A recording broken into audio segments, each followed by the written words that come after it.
Hello student, welcome to my YouTube channel RN education foundation. हम आपको पढ़ा रहे थे वैद्य चालन, जिसमें आप एंडिंग की तरफ में है, बस थोड़ा सा और बाकी एक दो टॉपिक, इसके बाद ये लेसन खत्म हो जाएगा। आप बस ऐसे पढ़ते रहिए मस्त होकर, आपका अच्छा नंबर आएगा। इस चैप्टर से आपको बार बार पूछे जाते हैं। तो अगला टॉपिक है इसी में, देखो हमारा टॉपिक क्या है।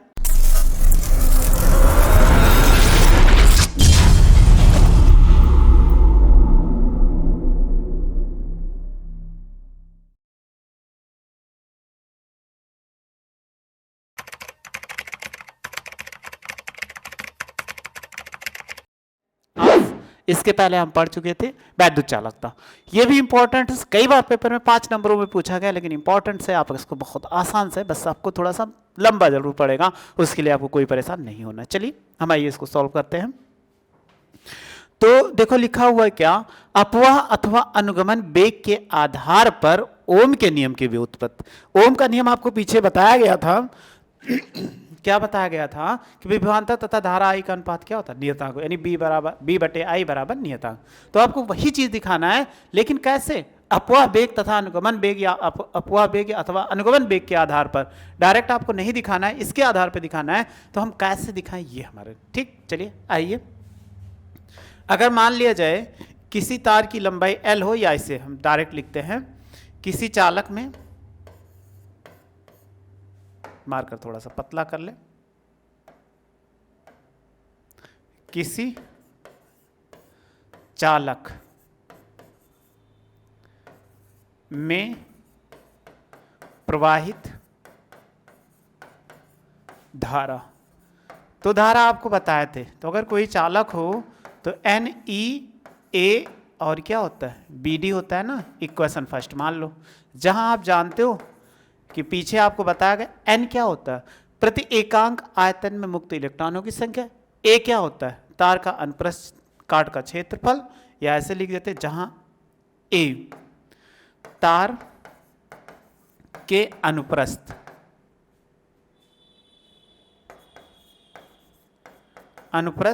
परिच्छेद, मतलब क्या होता है, आधार का छेद का क्षेत्रफल तथा BD क्या है, तथा BD इलेक्ट्रॉन का क्या है, अपवाह वेग है। इतना आप जानते हैं। अब चलिए आगे हम पढ़ते हैं। यदि मान लिया जाए जब तार में धारा प्रवाहित होती है तो उनके सिरों के बीच क्या हो जाता है, वैद्युत क्षेत्र उत्पन्न हो जाता है। तो आप इसमें निकाल लीजिए, यदि तार के सिरों के बीच, यदि तार की लंबाई स्मॉल l तथा तार के सिरों के बीच उत्पन्न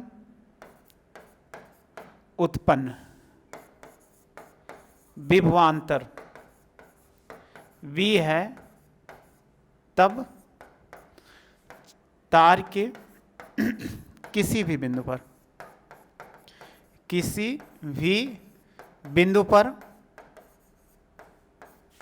वैद्युत क्षेत्र, अगर हम निकालते हैं तो वैद्युत क्षेत्र कितना हो जाएगा, किसी भी बिंदु पर, यानी कोई तार था तो उसमें धारा प्रवाहित, तो उनके सिरों के विभवांतर स्थापित हुआ, तार की लंबाई L, तो आपने पीछे पढ़ा था E बराबर क्या होता है कि B/L हो जाएगा, ये इतना होगा। लेकिन अगर इनको कोई तार है तो किसी बिंदु पर, तो अगर तार होने पर तार में क्या होता है, इलेक्ट्रॉन्स फ्लो होते हैं। तो अगर मान लीजिए किसी इलेक्ट्रॉन्स पे लगने वाला बल क्या होगा,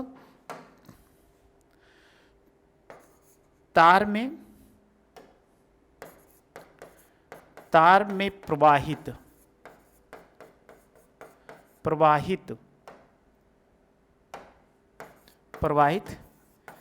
किसी इलेक्ट्रॉन पर लगने वाला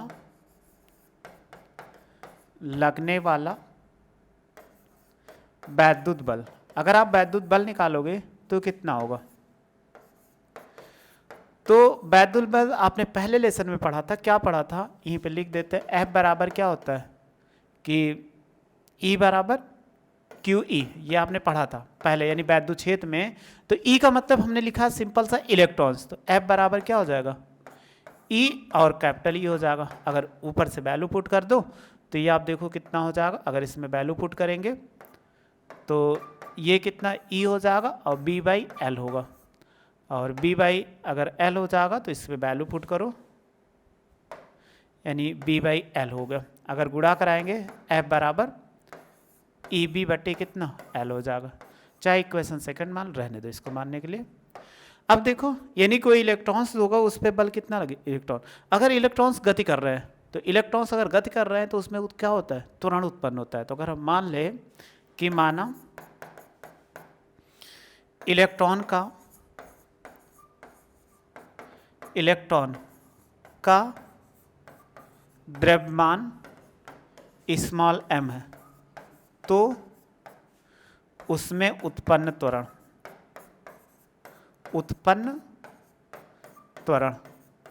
आपने पीछे पढ़ा था क्लास 9th में भी पढ़ा था 11th में न्यूटन का विषयक द्वितीय नियम क्या पढ़ा था F बराबर m में। तो F बराबर m में तो देखो हम कैसे लिख सकते हैं उत्पन्न त्वरण। तो A बराबर कितना, क्योंकि हमें त्वरण निकालना है तो F बाई क्या हो जाएगा m हो जाएगा, क्योंकि F बराबर m में होता है तो F की वैल्यू पुट करो। जब हम वैल्यू पुट करेंगे तो कितना हो जाएगा F की वैल्यू कितना ई बी बटे एल हो जाएगा और बटे m। तो अगर हम इसकी वैल्यू पुट करेंगे यहाँ पर नीचे ले आए तो देखो A, तो A बराबर कितना होगा ई बी बटे एम एल हो जाएगा। इक्वेशन अब इसको फर्स्ट सेकंड मान लो। यहाँ तक आपको समझ में आ चुका है, त्वरण निकाल लिया। लेकिन आप जैसे इलेक्ट्रॉन्स गति करते हैं तो बार बार उनके बीच बताए थे मुक्त इलेक्ट्रॉन्स बार बार टक्कर होता रहता है। तो टक्कर होने पर आपने पढ़ा था कि उसमें एक क्या होता है, जब इसी पदार्थ को गर्म किया जाता है तो उसमें वेग अर्जित कर लेता है। तो अगर मान लिया जाए किसी इलेक्ट्रॉन्स का, अगर हम मान ले कोई इलेक्ट्रॉन्स हो उसका उसमें वेग, यदि किसी इलेक्ट्रॉन्स का उसमें वेग क्या हो u1 है, u1 था जब क्या था वैद्युत क्षेत्र अनुपस्थित था। यानी वैद्युत क्षेत्र के अनुपस्थित में ऐसे लिख सकते हैं यहाँ पर कि वैद्युत क्षेत्र की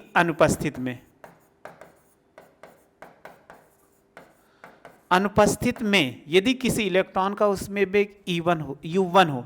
अब इलेक्ट्रॉन्स पे क्या धारा प्रवाहित हुई, यानी बैटरी के स्वरूप जब जोड़ा गया तो उस पे क्या वैद्युत क्षेत्र आरोपित हुआ। तो वैद्युत क्षेत्र आरोपित हुआ तो u1 है। तब क्षेत्र की उपस्थिति में यानी वैद्युत क्षेत्र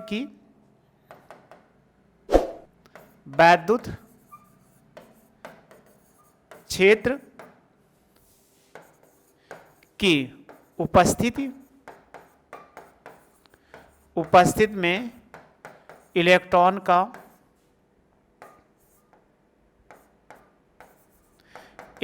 का वेग कितना होगा। आपने पढ़ा था गति का प्रथम नियम, b बराबर क्या पढ़ा था u प्लस AT पढ़ा था। तो AT पढ़ा था तो AT क्या अगर वेग कितना हो जाएगा यानी u1 प्लस a टाउ हो जाएगा। यानी टाउ का मतलब हो जाएगा इसमें कोई भी होगा चाहे जैसे, तो इनका कितना हो जाएगा ये टाउ होगा। टाउ का मतलब क्या होगा उसका श्रांति काल। जब श्रांति काल अगर निकालते हैं तो ये टाउ हो जाएगा, लेकिन त्वरण कभी क्या होगा समान होगा तो इसको टाउ 1 मान ले। अब इसी प्रकार अगर निकालते हैं, इसी प्रकार देखो इसी प्रकार अन्य इलेक्ट्रॉन्स का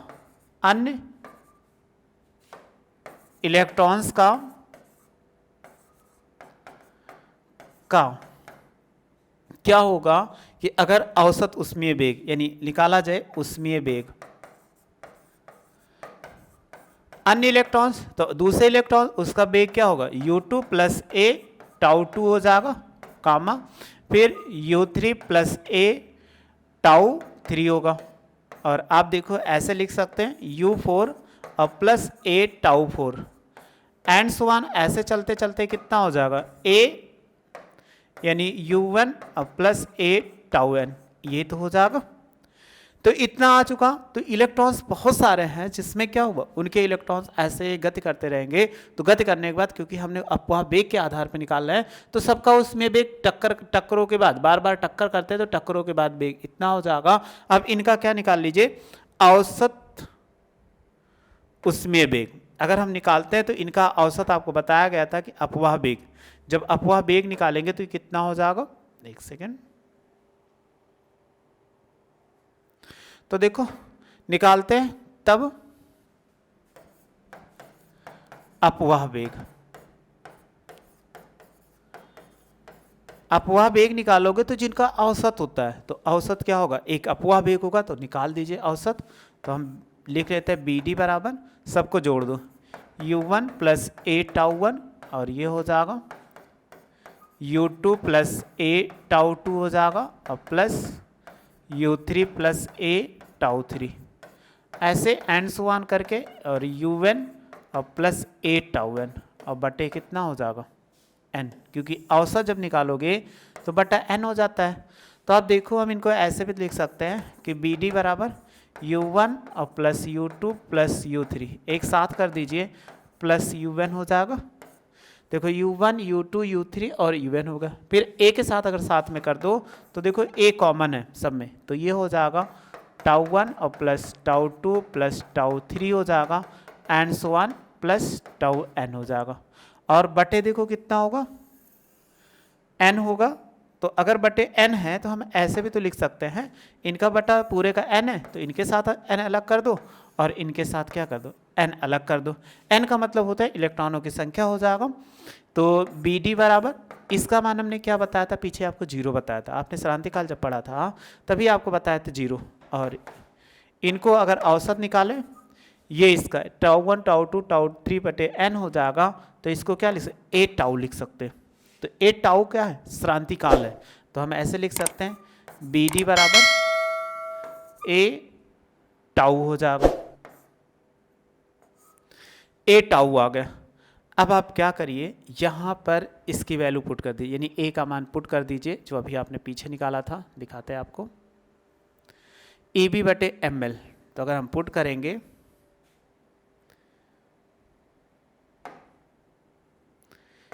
ए का मान रखने पर, अगर ए का मान आप रखोगे तो बी डी बराबर कितना होगा, ई बी बटे एम एल, एम एल और इंटू कितना टाउ हो जाएगा।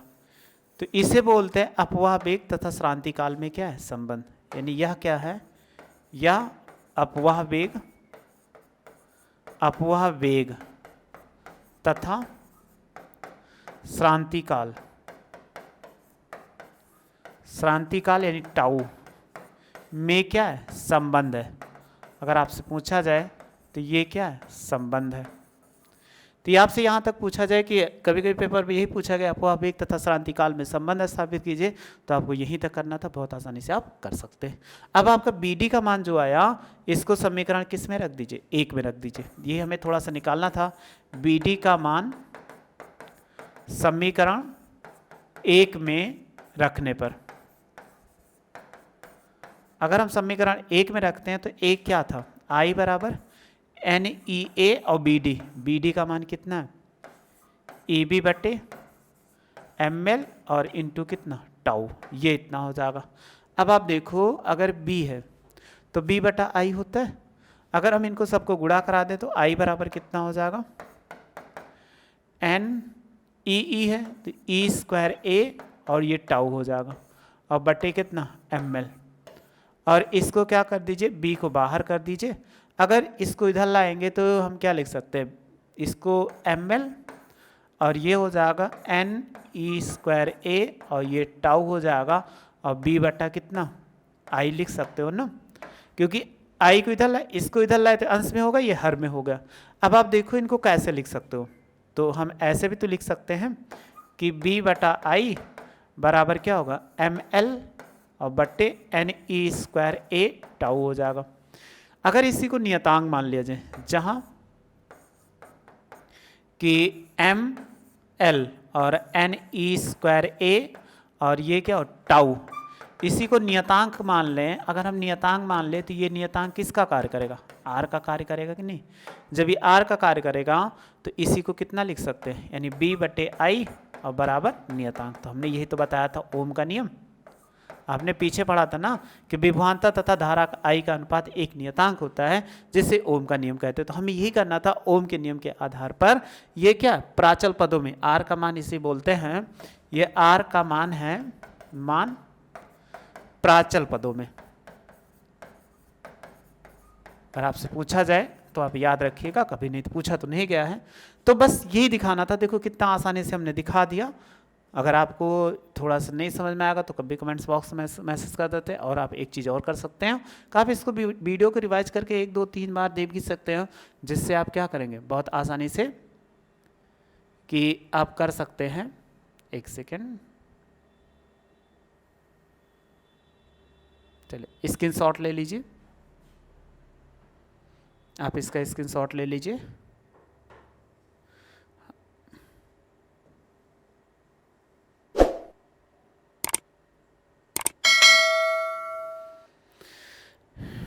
यहाँ तक आप स्क्रीनशॉट ले लिए होंगे।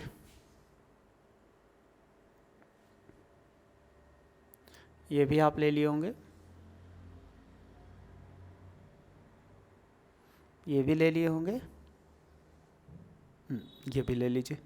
तो ये था वेरी मोस्ट इंपॉर्टेंट, क्योंकि पेपर में कई बार पूछा गया। आपको वे के आधार पर ओम के नियम की व्युत्पत्ति करिए, तो आपको करना पड़ेगा, 5 नंबरों में पूछा जाता है, इसलिए याद रखिएगा। वीडियो नहीं समझ में आएगी थोड़ा सा क्वेश्चन तो आप रिवाइज करके देख लीजिए, लेकिन देख लीजिएगा जरूर क्योंकि इंपॉर्टेंट क्वेश्चन है। चलिए आपने स्क्रीनशॉट ले लिया, फिर नेक्स्ट होते हैं विशिष्ट चालकता तथा धारा घनत्व में संबंध।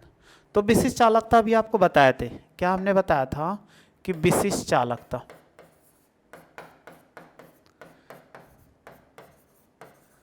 विशिष्ट चालकता किससे लिखते थे, रो। तो ये सिग्मा बट्टे यानी रो, यानी सिग्मा बराबर 1/रो। और हमने क्या पढ़ा था, धारा घनत्व, ठीक है। और हमें क्या निकालना, धारा घनत्व में संबंध। अब धारा घनत्व में संबंध कैसे निकाला जाए, तो आपने चूंकि पढ़ा था, और चूंकि ये पढ़ा था, रो बराबर क्या पढ़ा था, बोलो, E/J। अगर आप वैल्यू पुट करोगे तो यानी विशिष्ट पद या रो बराबर, तो सिग्मा बराबर ये हो जाएगा E/J। अगर ये ऊपर चला जाएगा तो सिग्मा बराबर J/E हो जाएगा। तो अगर हम इनको इधर गुणा करा दें तो J या ये हो जाएगा सिग्मा E और बराबर कितना J। तो J बराबर लिख सकते हैं सिग्मा E, ये हो जाएगा। अगर आप सदिश रूप की बात करते हो तो कितना हो जाएगा,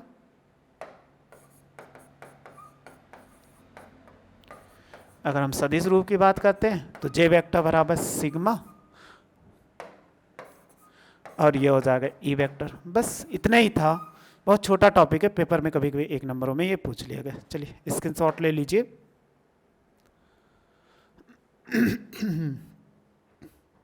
तो पेपर में ऐसे छोटे छोटे टॉपिक पूछे गए हैं जिसको आप आसानी से कर सकते हो। अगर नहीं करोगे तो आपके पेपर में क्वेश्चन छूट जाएगा। तो बहुत आसान सा टॉपिक 1 नंबर में ऐसे पूछा गया, नहीं ध्यान से देखो तो आपको प्रॉब्लम हो जाएगी। चलिए आगे टॉपिक देखते हैं क्या है, वैद्युत ऊर्जा। तो वैद्युत ऊर्जा क्या होती है, आपने पढ़ा था, कार्य ऊर्जा के रूप में संचित हो जाती है, ठीक है। तो बस फार्मूला पढ़ना है, यानी कार्य करने की क्षमता को क्या बोलते हैं, ऊर्जा कहते हैं। तो यही हो जाता है वैद्युत परिपथ में किसी इलेक्ट्रिक मशीन के कार्य करने की क्षमता को क्या कहते हैं, वैद्युत ऊर्जा कहते हैं। तो किसी वस्तु के कार्य करने की क्षमता को ऊर्जा कहते हैं, इसे W से लिखते हैं। तो चलिए क्षमता लिख ही देते हैं, किसी वस्तु के कार्य करने की क्षमता को ऊर्जा कहते हैं। अब कार्य करने की क्षमता को ऊर्जा कहते हैं, तो कोई मशीन हो तो उसके कार्य करने, तो वैद्युत मशीन होगी तो उसकी जितनी कार्य करने की क्षमता होगी वो उसकी ऊर्जा हो जाएगी। तो वैद्युत ऊर्जा यानी किसी को वैद्युत ऊर्जा दी जा रही है, जितनी ऊर्जा हो कार्य करने की क्षमता। तो बहुत आसान सा है, तो हम इनको W से लिखते हैं। तो अगर हम लिखते हैं तो वैद्युत ऊर्जा कितना हो जाएगा, परिभाषा कभी पूछा गया नहीं। तो वैद्युत ऊर्जा आपने पीछे पढ़ा था, W बराबर यानी W B बराबर W/Q, तो बताइए W बराबर क्या होगा, Q इंटू कितना हो जाएगा, V हो जाएगा। अब देखो आपने पढ़ा था, परंतु आपको पीछे बताया गया था कि Q बराबर क्या होता है, I इंटू आई टी होता है, तो वैल्यू रखो, तो W बराबर कितना हो जाएगा, I और T हो जाएगा इंटू बी, तो गुणा करा दीजिए, W बराबर कितना होगा, VIT, ये हो जाएगा। इसका मात्रक क्या होता है, जूल होता है। एक ये निकल के आगे फिर बढ़ जाते हैं इसी से, परंतु B बराबर कितना होता है, IR, अगर वैल्यू पुट करोगे तो W बराबर कितना हो जाएगा, IR इंटू IT हो जाएगा, गुणा करा दीजिए, तो ये कितना होगा, I स्क्वायर RT हो जाएगा। इसका मात्रक भी क्या होता है, जूल होता है। बहुत आसान सा फार्मूला है, बस आपको समझना है। एक और आपने पढ़ा था, परंतु I बराबर क्या होता है कि B बटे R, अगर वैल्यू पुट करो तो W बराबर स्क्वायर है, तो B स्क्वायर बटे R स्क्वायर इंटू कितना R, और T हो जाएगा, R से R कैंसिल हो गया, तो W बराबर B स्क्वायर बटे R, और ये हो जाएगा इंटू T। तो आपसे अगर पूछा जाए तो ये मात्र क्या होता है, जूल में होता है, ये जूल में होता है। तो अगर आपसे पूछा जाए कि इसमें कैलोरी में चेंज करो, उष्मा अगर पूछ लिया जाए, तो उष्मा कैसे निकाल सकते हैं, हम जानते हैं एक कैलोरी बराबर होता है, एक कैलोरी बराबर 4.2 जूल, ये होता है, ठीक। तो अगर हम पूछे 1 जूल बराबर कितना होगा, तो कहोगे 1 जूल बराबर 1/4.2 कैलोरी, ये हो जाएगा। ये कैलोरी होती है, यानी उष्मा को कैलोरी में मापते हैं। तो आप जानते हो अगर उष्मा निकालते हैं, तो अगर उष्मा कितना हो जाएगा, उष्मा को हीट लिखते हैं H बराबर W, ये सेम होता है, ठीक है। लेकिन अगर हम कैलोरी में निकाल लें तो चेंज हो जाता है, यानी H बराबर W बटे 4.2, ये जूल में होगा, अगर सेम रहेगा तो सेम 4.2 कैलोरी। जब कैलोरी में होगा तो आपको अभी पीछे बताया गया, सबकी W की वैल्यू लिखते चले जाओ, तो BIT और बटे कितना 4.2 कैलोरी होगा। और लिख सकते हैं, अभी बताए थे कि I स्क्वायर RT और बटे कितना 4.2 कैलोरी होगा। और फिर इसके बाद V स्क्वायर T बटे कितना 4.2 R, और ये क्या हो जाए, कैलोरी होगा। तो अगर कैलोरी में पूछा जाए तो आप ऐसे क्या कर सकते हैं, ज्ञात कर सकते हैं, कोई भी हो तो आप इसको बहुत आसानी से क्या कर सकते हैं, हम ज्ञात कर सकते हैं। ये इतना हो गया, बस इतनी ही पढ़ना, बहुत ज़्यादा नहीं इसमें पढ़ना था, कि इतना आप फार्मूला याद रखें, न्यूमेरिकल्स मिलते हैं तो आप लगा लीजिए।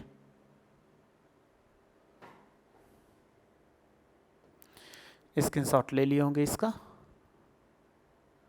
ये भी आप ले लीजिए और ये भी ले लीजिए, हो गया, हाँ हो गया।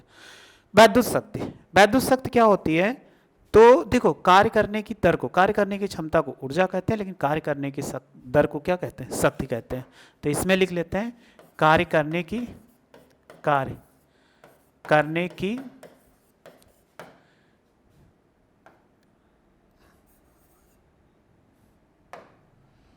दर को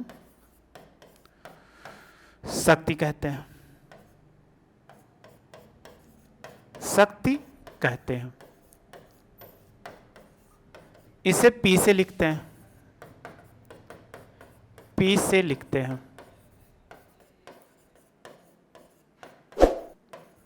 मतलब क्या होगा, तो P बराबर क्या होगा, W बटे T, मतलब एकांक समय में किसी वस्तु द्वारा कार्य किए गए या किसी मशीन के द्वारा कार्य करने की किए गए कार्य को शक्ति कहते हैं। तभी आपने पीछे पढ़ा था W बराबर जो फार्मूला पढ़ा था, तो चूंकि अभी हमने पीछे पढ़ा था W बराबर क्या पढ़ा था, VIT, तो अगर वैल्यू पुट करो तो P बराबर कितना हो जाएगा, VIT और बाई T हो जाएगा। देखो T से T कैंसिल आउट हो गया, तो P बराबर कितना बचा, ये हो जाएगा BI। अगर इसके मात्रक की बात करते हैं तो इसका मात्रक क्या होता है, वाट होता है, अभी मात्रक लिख देंगे। और फिर हमने पढ़ा था इसमें, या परंतु कुछ भी लिख सकते हो, उस तरह रखो चाहे ऐसे लिख लो। B बराबर कितना होता है, आई आर होता है। अगर आप वैल्यू पुट करो तो ये कितना हो जाएगा, P बराबर आई आर इंटू आई। तो देखो P बराबर कितना हो जाए, आई स्क्वायर आर हो जाएगा। ये भी क्या होता है, वाट होता है। एक और पढ़ लेते हैं। और अभी हमने बताया था I बराबर कितना बताया था कि B बटा आर। अगर आप वैल्यू पुट करोगे तो B स्क्वायर बटे कितना, आर स्क्वायर इंटू आर। देखो इससे आर से आर कट गया, P बराबर कितना, B स्क्वायर बटे आर आ गया। तो ये भी क्या होता है, वाट होता है। तो बस इसमें इतने ही पढ़ना था। इसका मात्रक पढ़ लेते हैं। मात्रक भी एक समझ लो क्योंकि पेपर में पूछा गया है कि P का मात्रक, P का मात्रक अगर बात करते हैं तो अभी BI पढ़ा था, यानी BI का मात्रक। अगर BI का मात्रक पढ़ते हैं तो B का मात्रक क्या होता है, वोल्ट होता है, और I का मात्रक क्या होता है, एम्पियर होता है। तो ये हो जाएगा वोल्ट एम्पियर। वोल्ट एम्पियर को क्या बोलते हैं, वाट बोलते हैं। एक मात्रक ये हो जाएगा। और शुरू से एक और आपने पढ़ा था पीछे अभी कि P बराबर W बटा टी। W बटे टी का मतलब होता है, इसका मात्रक क्या होता है, जूल, और T का मात्रक क्या होता है, सेकेंड। तो जूल प्रति सेकंड, तो जूल पर सेकंड को ही वाट बोलते हैं। तो हम लिख सकते हैं यानी एक वाट बराबर एक जूल प्रति सेकंड। ये इसका मात्रक हो जाएगा। तो आप आसानी से इसको नोट कर लीजिए क्योंकि बहुत ज़्यादा पेपर में नहीं पूछा जाता। बस इतने आपको याद रखना है। इनके फार्मूले क्या क्या होते हैं।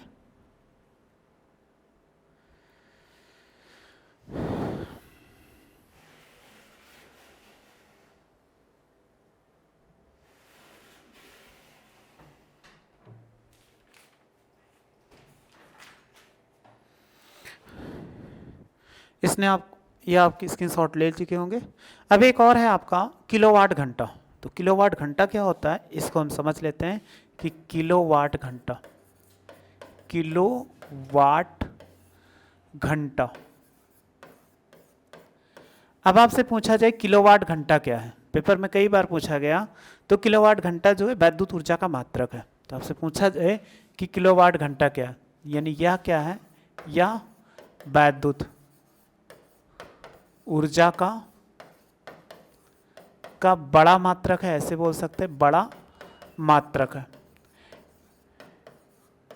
यानी जैसे आपके घरों में बिजली मापन की जाती है तो किलोवाट घंटा यानी यूनिट में मापन की जाती है, यानी एक किलोवाट घंटा को एक यूनिट बोलते हैं।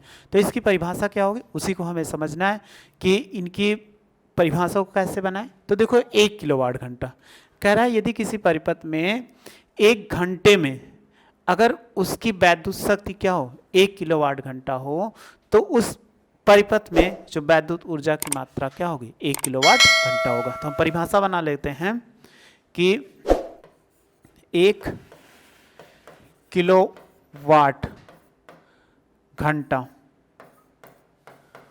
वह वैद्युत ऊर्जा है, वह वैद्युत ऊर्जा है जो किसी परिपथ में एक घंटे में, देखो एक घंटे में एक किलोवाट, एक घंटे में एक किलोवाट वैद्युत शक्ति क्षय होती है। मतलब जो उस परिपथ में कोई भी होगा तो एक घंटे में एक किलोवाट वैद्युत क्षय शक्ति होता है, तो उसे क्या बोलते हैं, एक किलोवाट घंटा। तो हम लिख लेते हैं एक किलोवाट घंटा। अगर आपसे पूछा जाए एक किलोवाट घंटा में कितने जूल, तो आप बताओ एक किलो में कितना होता है। तो अगर हम लिखेंगे एक किलो बराबर कितना, 1000 वाट लिख सकते हो ना। और एक घंटे में कितना कहोगे, 60 मिनट। अलग करना है ऐसे। अब मिनट में चेंज करो तो 1000 और ये वाट हो जाएगा। और 60 मिनट को क्या लिख सकते हैं सेकंड में, 60 सेकंड लिख सकते हैं। तो आप अगर गुणा कराओगे तो 1000 को 10 की पावर 3 अच्छा चौक 3600, ये हो जाएगा वाट सेकेंड। तभी हमने बताया था वाट सेकेंड को क्या बोलते हैं, जूल ही तो बोलते हैं। इनको अगर ऐसे लिख सकते हैं 36 और या ऐसे 3.6, देखो गुणे कितना 3 अंक बाद पीछे से 3 हो जाएगा इंटू 10 की पावर 3, और इसी को हम बोलते हैं जूल, तो ये हो जाएगा जूल। तो देखो कितना लिखा जा सकता 3.6 गुणे 10 की पावर कितना 6 जूल। तो बस इतने इसमें लिखना था, बहुत ज़्यादा नहीं था, भाषा बहुत आसानी से ऐसे आप समझ सकते हो। तो बस आपका ये चैप्टर भी खत्म हो गया। आप ऐसे पढ़ते रहिए और देखते रहिए वीडियो। अच्छी लगे तो लाइक से सब्सक्राइब करिए। वीडियो देख लें। Thank you so much.